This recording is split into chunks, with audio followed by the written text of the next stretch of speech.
Hey, it's a CaliGriot.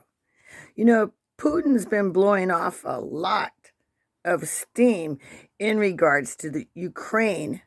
He said that there's neo-Nazis in Ukraine. Well, I know there's neo-Nazis in the United States. What I want to tell you is that we got a little bit of information and knowledge that, Senator McCarthy was always barking about communists, where are the commies at? Meanwhile, our scientists had always been, what do you call them? Eugenicists, right? Eugenicists that wanted to scientifically prove that black people were inferior to white people. That's where white supremacy came from, the United States. Then those books were taken over to Europe, and the Europeans started working on genetics, all right, to prove we were inferior, just animals, and to figure out how to annihilate us and just be left with the pure Aryan race. Now, what were they going to do when they got rid of us? Well, Dr. Joseph Mengele had figured out how to do multiple births. You do see that these fertilization places have these women having how many babies? 2, 3? No, 4, 5, 6, 7, 8, 9, 10. That's Dr. Mengele's work. And a lot of genetics, whether it's GMOs and other things that are recently in the news, are all about genetics and how they can manipulate the DNA, right?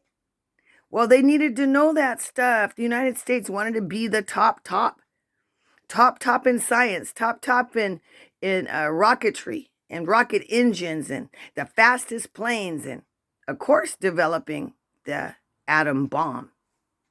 See, they needed those scientists for the atom bomb.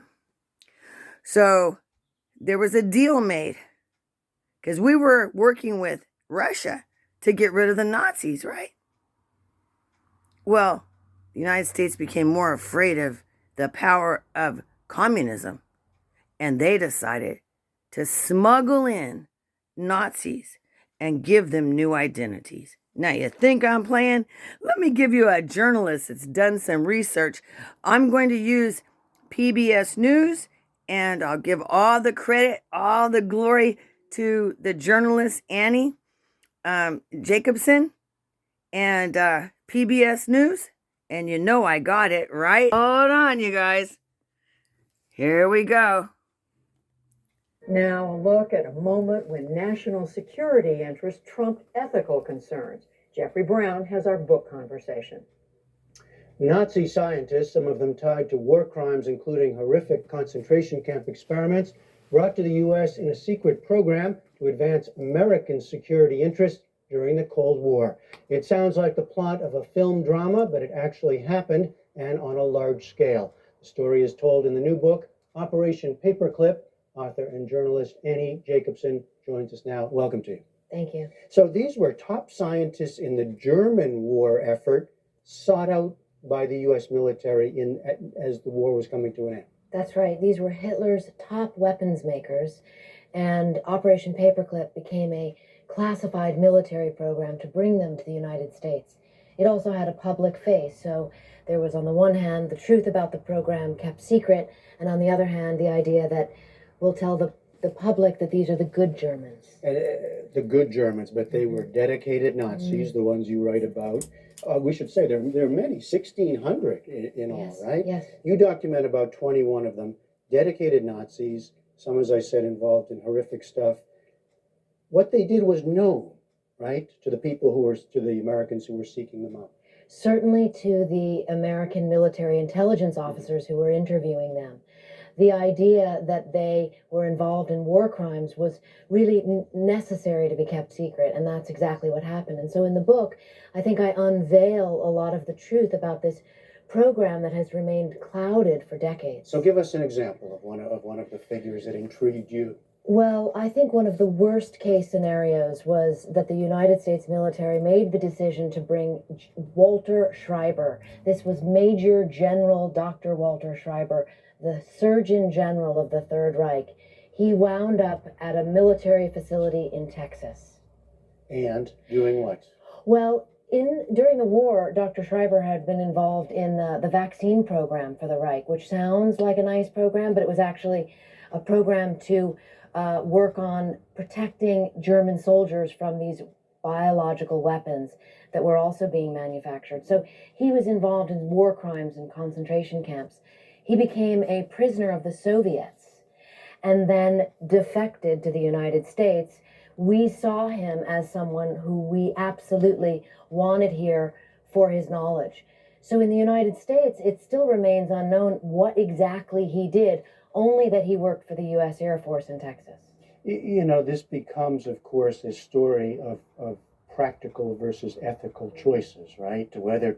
Decisions made whether to look the other way or forget about the past in order to advance and gain advantage over the Soviets, it should be said, during the Cold War. Absolutely. I mean, the Cold War got hot very quickly, and the Soviet threat was this foreboding menace. And the idea was, certainly at the Pentagon and among the Joint Chiefs of Staff who were really running this program, was if we don't get these Nazi scientists, surely the Soviets will. Was there much debate at the time about the ethics of it? Absolutely, there was a debate, and I think that's what makes the narrative so compelling, because you have some people, including high-ranking generals at the Pentagon, who are loath to work with Hitler's former scientists. And you have others who say, this must be done, and it will be done.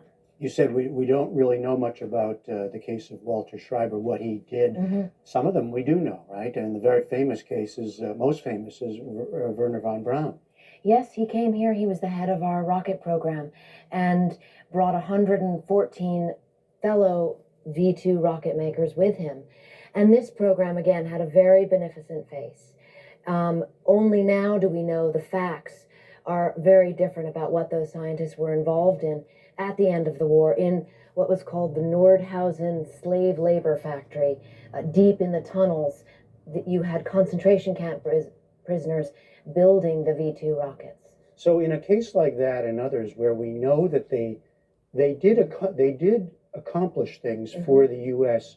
when they came here, then the question, and you write this, does accomplishment cancel out past crimes? That, I think, is the conundrum of Operation Paperclip. And I hope that people come to their own conclusion about that, because certainly the idea that you would excuse some of this horrific behavior during the war becomes, that big moral question. And what happened to these guys in the end? A number of them just lived out their days quite well here in the U.S. You know, the obituary for Dr. Theodore Benziger in the New York Times, I think, kind of sums it up. He died in 1999, and the New York Times lauds him as a good German scientist who's dedicated his life to the U.S. military. It leaves out the fact that he worked with Himmler very closely during the war and was actually on the original list of Nuremberg war crimes trials. And yet, he was released into U.S. custody and came to the United States. So this idea that you can just whitewash someone's past, I think, is important to look into and to investigate so that that truth can be reconciled. All right, it's a fascinating story. Operation Paperclip, the secret intelligence program that brought Nazi scientists to America. Annie Jacobsen, thanks so much. Okay there.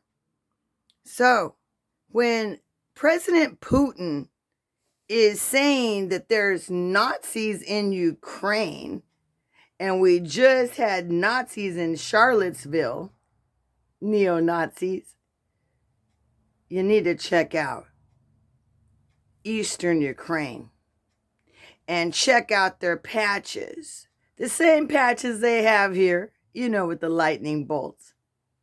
Now, they've been given rocket missiles, rocket launchers.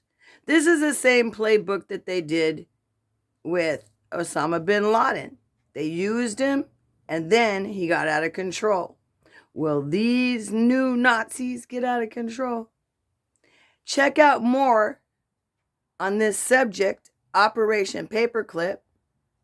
And the one I first saw was this one with the little house. It's about 45 minutes long. And Annie Jacobsen, a great investigative journalist. And her time and her work is relevant right now, today, May the 9th, as Putin and his soldiers are saying they want to end Nazification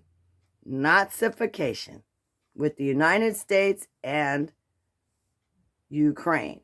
Does that sound strange to you? Maybe you should do some more research and a little talking to each other. It's the CaliGriot offering you a little history. I hope gave you a little bit of extra insight.